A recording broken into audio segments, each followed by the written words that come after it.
Um, they're good. I wouldn't.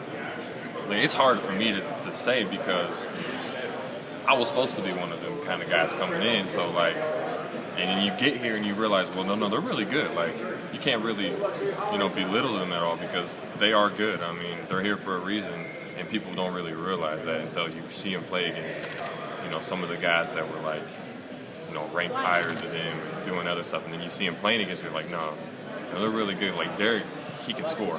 He can flat out score. He's a little skinny and not as strong, but it's going to come in time. Like, he's just a freshman, like, and his body hasn't matured like it's gonna. People don't really realize that, but he can score, and he can score on anybody. So, and Dominique is just a bulldog.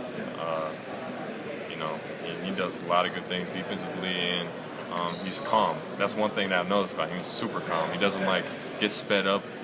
At times he kind of does, but like for the most part when he's playing, he's just doing his own thing, and he's a good listener, and he's a good court general too. So I mean, they got a lot of different aspects to them that people really don't see until they finally play a game, and you'll realize like these kids can play too. So it makes it definitely a lot better, coming from the bench standpoint.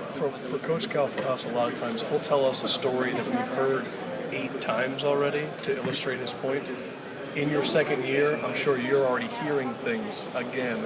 What are you like? Come on now, like. I mean, even last year, Cal repeats himself, and I think I caught on to why he does it. He tried to get it in your head, like, he tried to imprint it on your head, and so like this year is kind of the same thing. Like, it's far imprinted in your head, like what he's going to repeat. So can I get some of them? I can't really. I mean, I don't remember until it happens. When it happens, then you're finishing his sentences. Yeah, you can definitely finish his sentences, but I mean, he does it for a reason. Really. Dakari said you guys have really different playing styles, but that you're probably one of the more athletic big men he's been around. Would you say that you all complement each other in your play style, and that works? I feel like, eventually me and him can play at the same time. Because he's more of a down low, kind of beat you in the paint. I'm more of I could, go out, spread it out, go in, run my guy around, and you definitely complement each other. Willie, year 2, Big Blue Madness. Are you as excited as last year, or now is it just another night?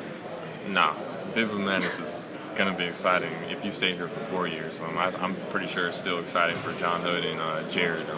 It's a fun time. You get to see, how the crowds really, how the fans are really are, and as a freshman, you don't know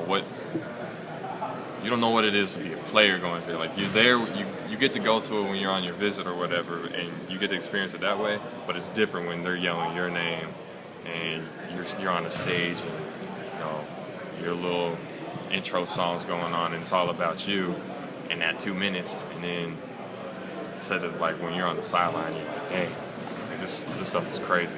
And I know you mentioned that you'll have had practices before, unlike last year where that was your all's first practice. So should fans expect maybe a better little inter-squad scrimmage than normal? It should. I really can't tell, but you would think. I mean, it makes sense. It would have to be better than before. You're not really practicing, and now that we've had a couple weeks of practice, it feels like we should be playing the game already. It feels like we should, because it's like 2 weeks after Big Blue Madness we play against Transy, so it's like I feel like we should be playing Transy this week instead of playing. It's just it's crazy how the whole thing.